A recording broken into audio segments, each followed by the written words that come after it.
Hey, what's up? It's David from Renesans and Extreme Vocal Institute, and you're listening to the Kevin Powell Podcast!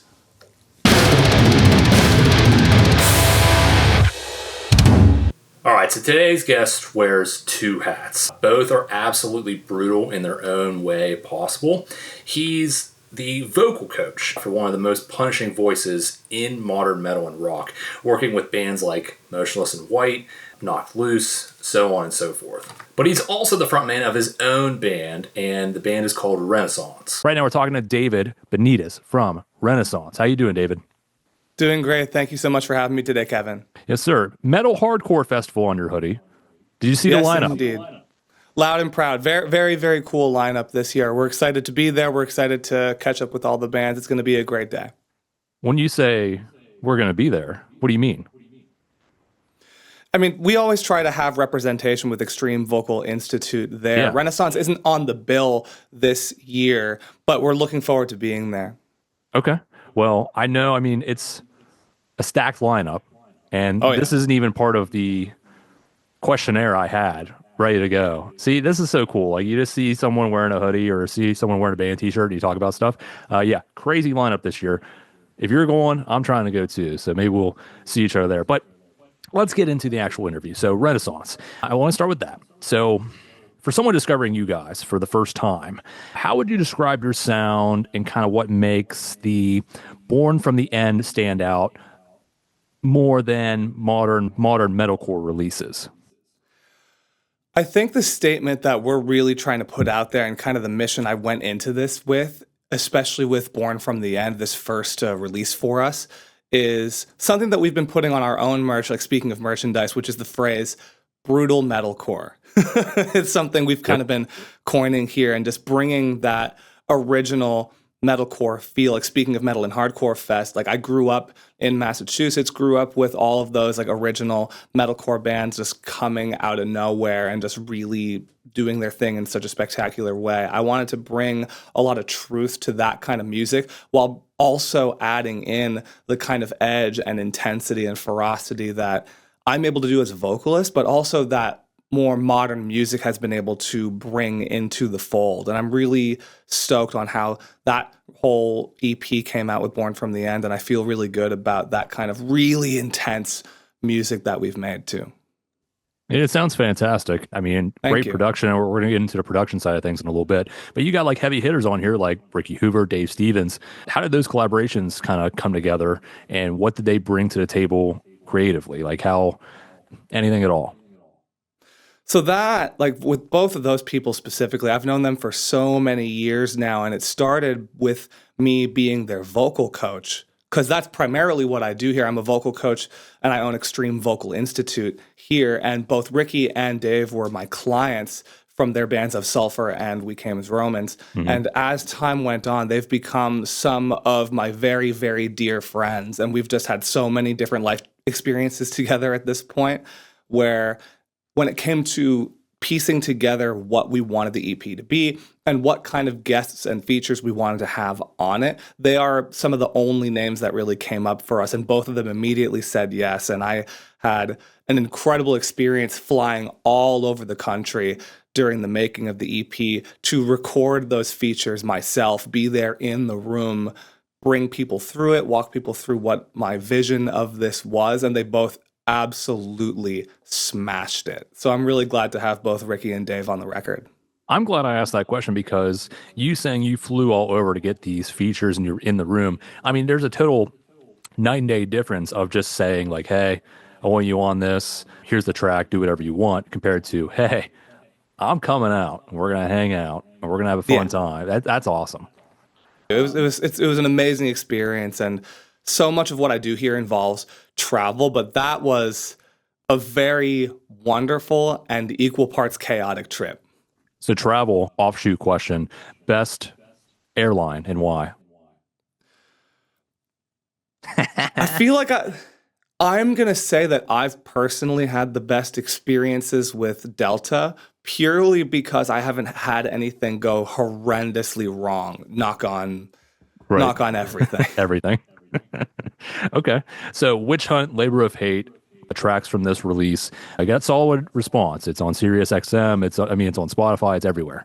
When you were writing, recording, doing these tracks, did you think they were going to have that kind of response? I always go into every kind of writing session, and with every song I make, I'm always trying to do the biggest thing possible with everything I do, like going big, like going all the way every time. So I knew that people were going to enjoy the songs, but the fact that people latch on to things like the lyrics as quickly as they did, the fact that we, like within this first year of us being a touring band, we have people coming out everywhere across the United States, knowing all the words, knowing everything about us, like being so immersed in the music and everything we're creating here. It's been really, really cool to see how this big the response has been from people. And I'm really happy that they're as excited about this as I am. It's one of those things where like you look out and you're like, wait, you know my words that I wrote? I can't believe it. Yeah. Which is funny because like that's part of like the expectancy of like writing good songs and putting them out and having people enjoy them. But when it actually happens, it's like, oh. You like me? What do you mean you like me? That's cool. So you guys made your live debut just over a year ago, right? Yes.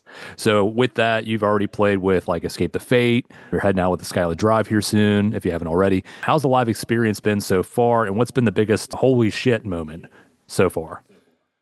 It's been crazy. Just over a year of playing shows with this band, and we had a near sold out show in Boston as our first real experience together as a unit, which was spectacular. We had so many amazing friends and family come out. We had a lot of different guest features, like Dave Stevens from We Came as Romans flew out while they were doing stuff to come be a part of the day with us and do his feature live. Haley from Gore came out. Rex from Uncured came out. We had my now friend Tuukka Rask come out and from the Boston Bruins formerly and hang out with us and enjoy the night. That was unbelievable. And since then, the amount of shows that we've played all over the country and the outpouring of support all over the place, whether it be like any like headline shows we've played to our co-headline tour with Deadlands that we did at the end of last year. And now with what we've done with bands like Escape the Fate and how insane those shows were in Colorado and what we're looking forward to with this tour with the Skylit Drive, it's just been unbelievable. And everything's just been bigger than the next. That's what I'm really excited about. People have been stoked about the show. People have been stoked about our energy in person. People have been hanging out with us all night at the merch table. People have been really, really awesome. So I can't even like pinpoint like one specific show where I'm like, yeah, that's the one where I'm the most excited because the whole thing has been great. I will say, you mentioned Deadlands. I met them at Louder Than Life last year. Those guys are awesome. They're just genuine people. Like maybe you've seen this, maybe you haven't, but I've ran into some people that like puff out their chest and they're like, I'm better than everybody around here. It's like, okay, well, good for you. These guys, down to earth, real. Casey was awesome. Everyone in that band's awesome. And you could just feel the excitement from them. They didn't play just yet. They were about to play. So that I just got off the stage high wasn't there, but I'm about to hit the stage high was getting there. And I just can't say enough great things about Deadlands. So I just want to give a quick shout out to Deadlands. Yeah, they were really great touring mates. All the shows we did with them were awesome. I'd love to do it again sometime. The new music they've been putting out since is great. And those shows were just spectacular. And even in terms of just people being able to just like hang out as people, that's one of the biggest things I try to really make sure to like uphold myself to, and that we do as a band too. Because at the end of the day, we're all just people in a room that love this weird, ridiculous thing that is really heavy music, and we're all having a great time with it together.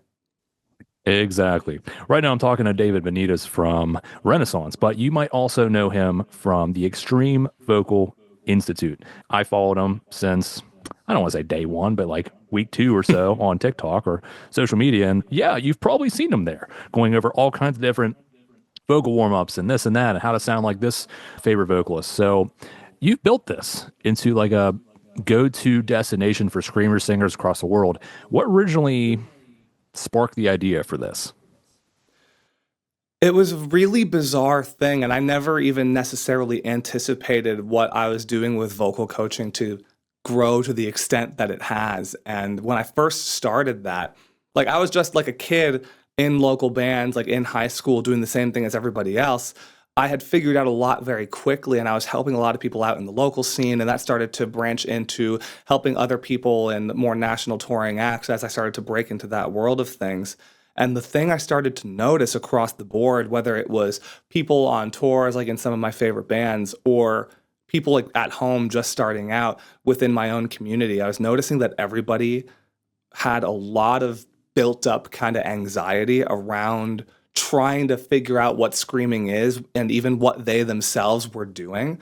Not even to like try to explain it to others, but just to feel like a sense of security within themselves. And there's just like a lot of concern and fear around vocal damage and a lot of kind of restriction around feeling like they could ask for help across the board. And I hit a certain point where I said to myself, if no one else is going to step forward to really try to make a difference with how people are feeling, then I'm going to plant my foot down and make this happen.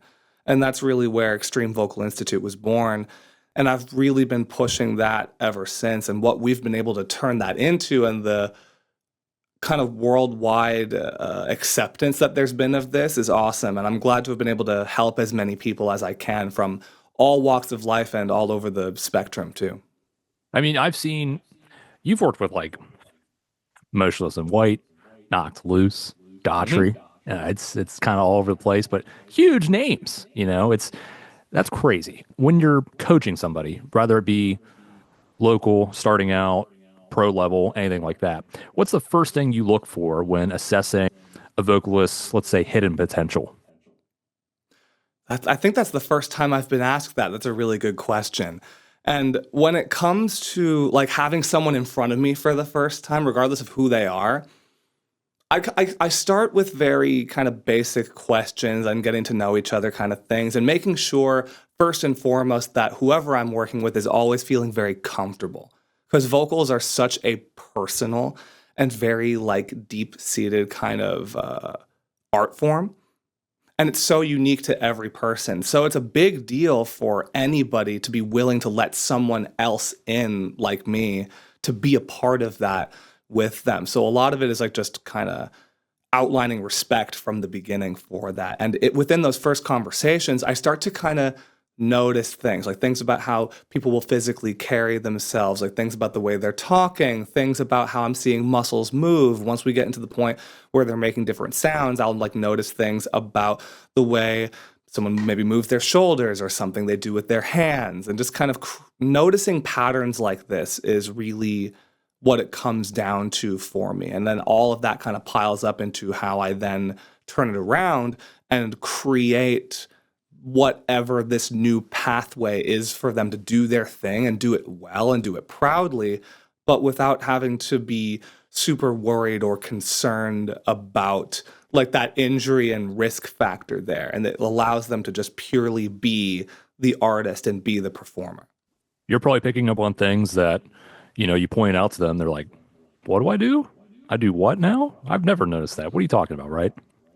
That does happen a lot. And it's really cool watching kind of the look on people's faces as we unlock things or as they start to understand things about themselves.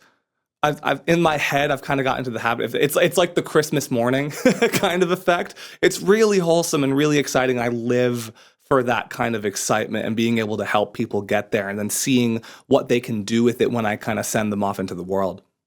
That's awesome. This is a offshoot question, I guess. Have you ever been like injured and had to go to physical therapy ever? Not myself personally. Like I've had different kind of, I guess, scary moments on the voice level where like in my younger days, as I was still figuring myself out and how to kind of balance out how much energy I was using versus what I wanted out of it. I definitely had moments where my voice was kind of weakening, moments where I was like, oh, why is this part of my range just missing? And thankfully I haven't like sustained ever any real like lasting injury or anything like that or anything to be concerned about. And I've been able to take all of my experiences here as a vocalist myself on top of all the research I've done, the many conversations I've had with artists all over the musical spectrum, and then even like different specialists within like athletics or physical therapy or like yoga instructors, people that practice a lot more things in terms of like mental health and stuff like that, other types of therapy, to be able to bring it all together into what we're doing here.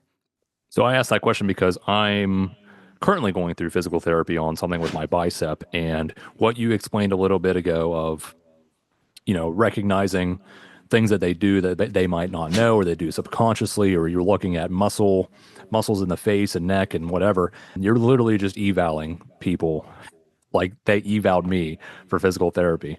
So that's pretty cool that you're like making that exact connection there. So keep it up. Good job. I love it. Thank you very much. And it really is about trying to look at something from every angle, like really a lot like physical therapy too, because very often, as I'm sure you're experiencing, any problem isn't just affecting where that thing is, but it's how everything else around it then reacts to that, or the way the body tries to compensate in other ways. And it's being able to figure out how to best manage that. And then even when I've worked with people that do have vocal injuries, not like how to just accept that and just do something else, but how to always find clever workarounds for things to be able to still get all the kind of vocal effects you want out of yourself.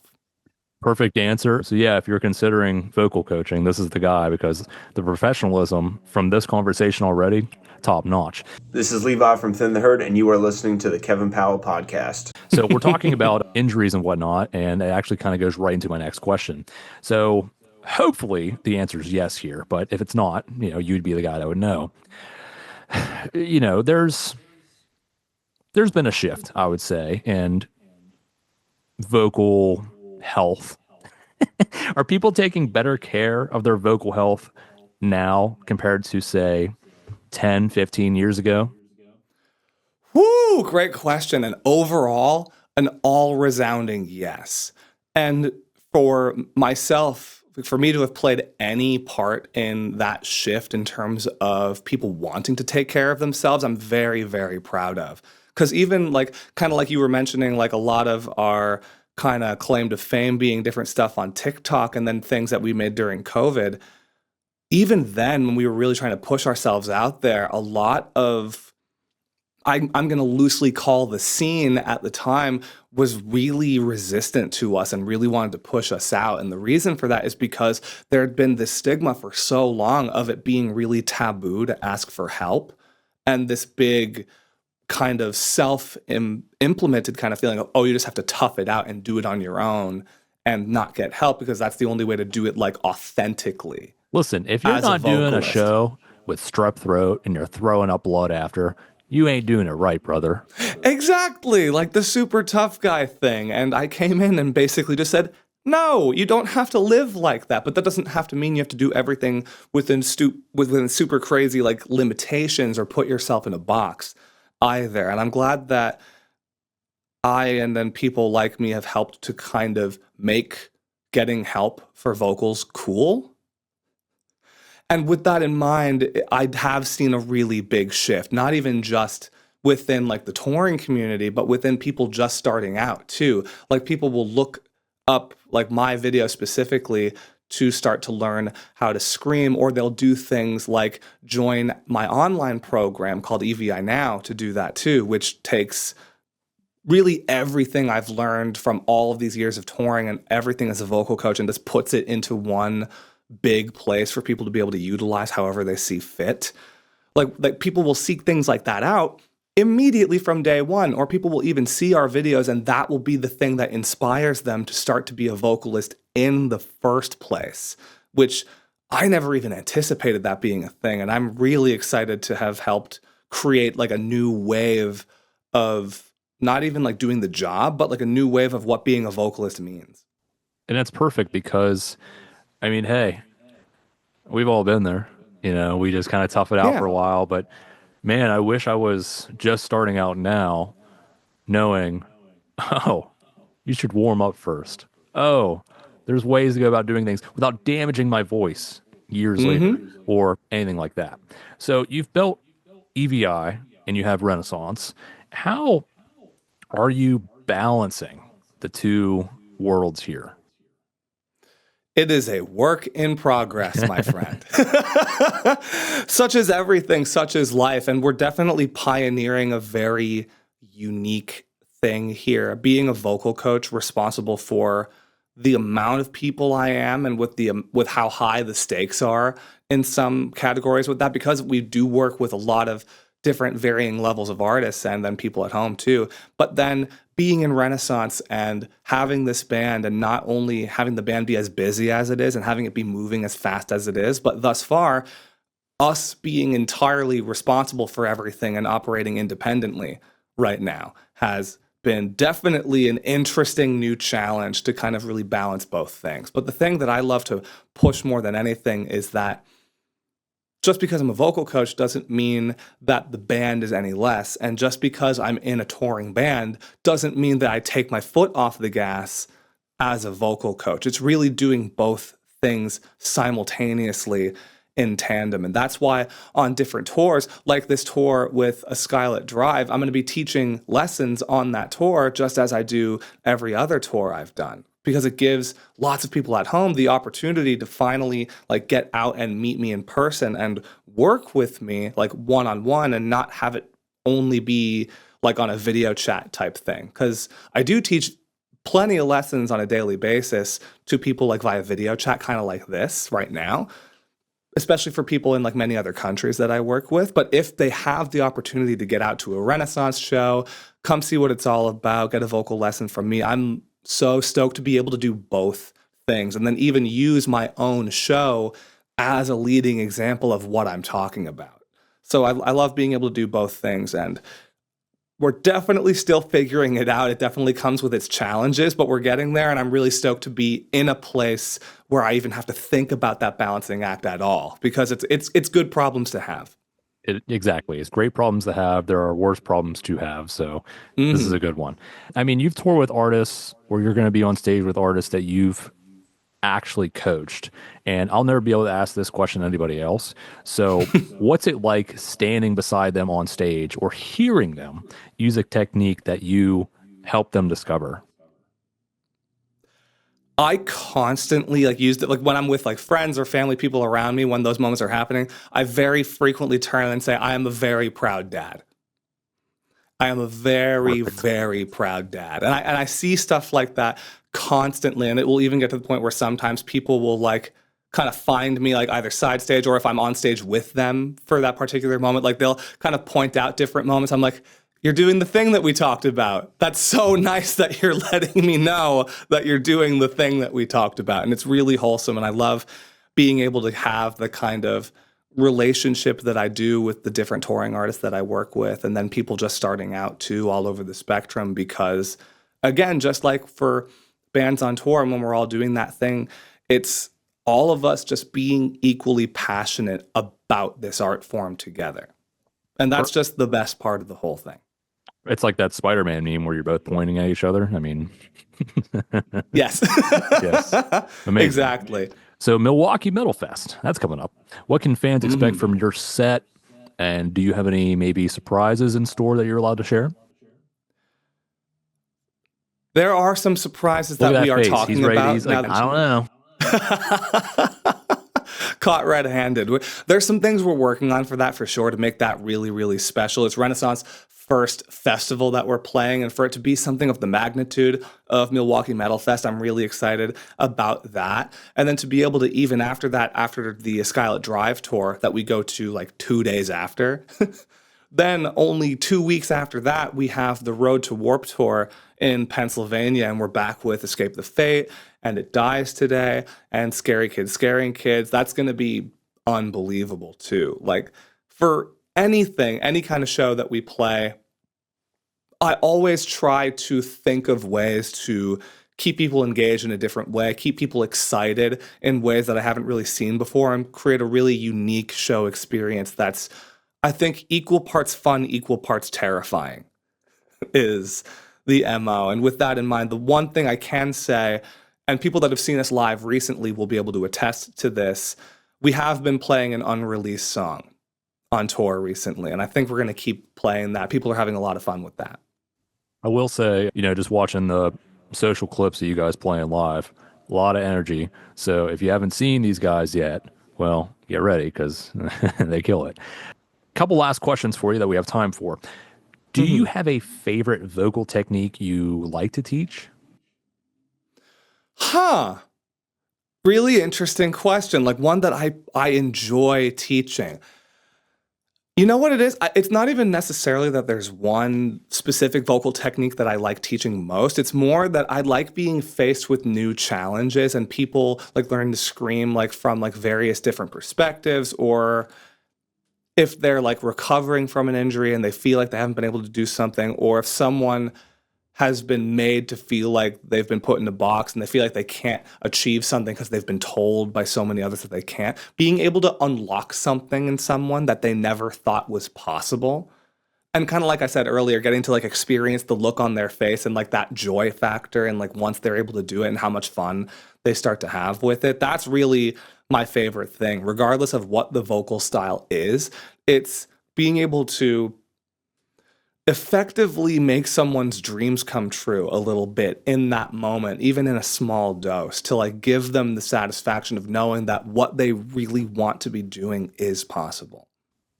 Perfect answer. How about the most underrated metal vocalist today? Oh my goodness. I'm coming out swinging. We're leaving it all out on the table here today.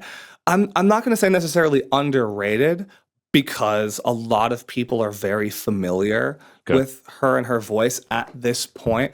But with that in mind, a band that everyone definitely needs to look out for is Gore. And our friend Haley, who's the vocalist of that band, is phenomenal. The work we've done together, I'm so proud of, and where she's been able to take that and what that band is doing is amazing. They're going to be all over the place real soon, so definitely like keep an eye out for that band. Not underrated by any means, but definitely starting to really pick up steam. Okay. How about one artist you would love to collab with, whether they be dead or alive? Oh, man.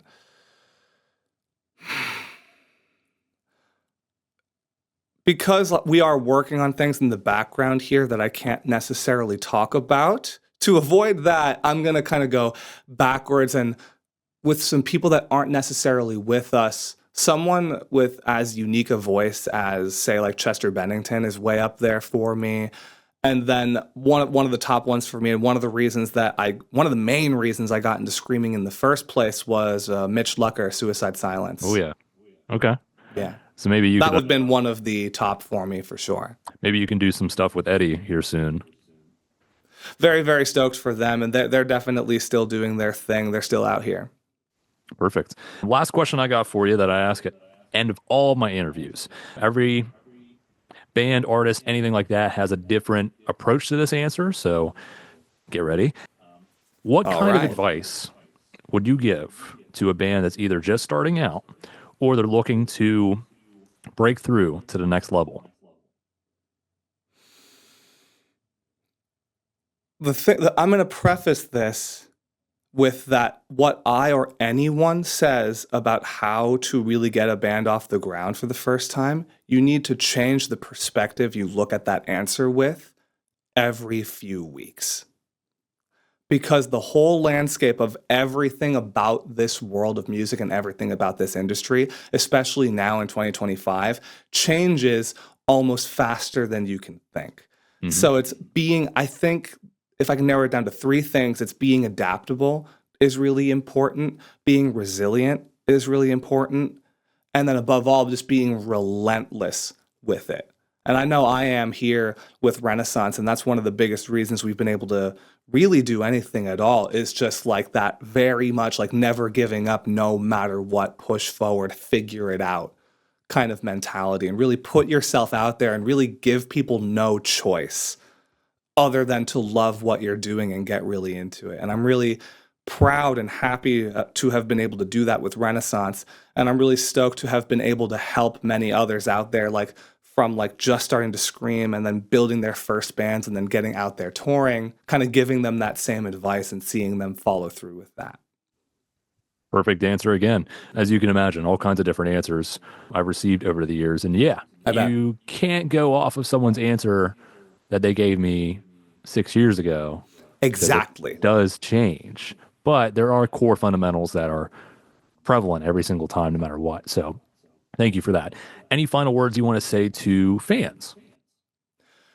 For anyone watching, I mean, thank you for giving us this platform, for trusting me with your voices, for being excited about the things I'm doing with my own music and my own lyrics, and for all of the support, especially like how much has been coming out recently, but all of it over the last few years too. And thank you, Kevin, here for having me on the podcast today. I'm really excited to be here talking about all this today, and I'm really excited to start to roll out the things that are coming too. And with that in mind, I guess for everyone here in the U.S., at least, we're about to be on tour with the Skylit Drive. We've got Milwaukee Metal Fest coming up. We've got the Road to Warp Tour with Escape the Fate in Pennsylvania in the summer, and so many other things along the way. And as always, I'm always happy to help all of you with your voices.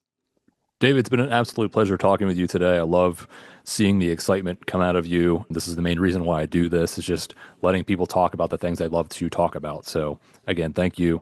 Hopefully we get to do this again in the future. Hopefully we get to see each other here soon at another festival or something coming up. We'll cross paths again, I'm sure, one day. So again, thank you. Yeah, thank you so much for having me. This was great. I'd love to come back. And really, really great questions too, I wanted to say. If you haven't checked out his band Renesans yet, well, go do it. The EP Born from the End is out right now, and guest vocalists like Ricky Hoover and Dave Stevens on this absolutely rips. As always, thanks for checking out the episode. I do super duper appreciate it. If you enjoyed it, feel free to like, follow, share it with your friend group who is into, heavy metal music or anything like that. I'll catch you next time on the Kevin Powell Podcast.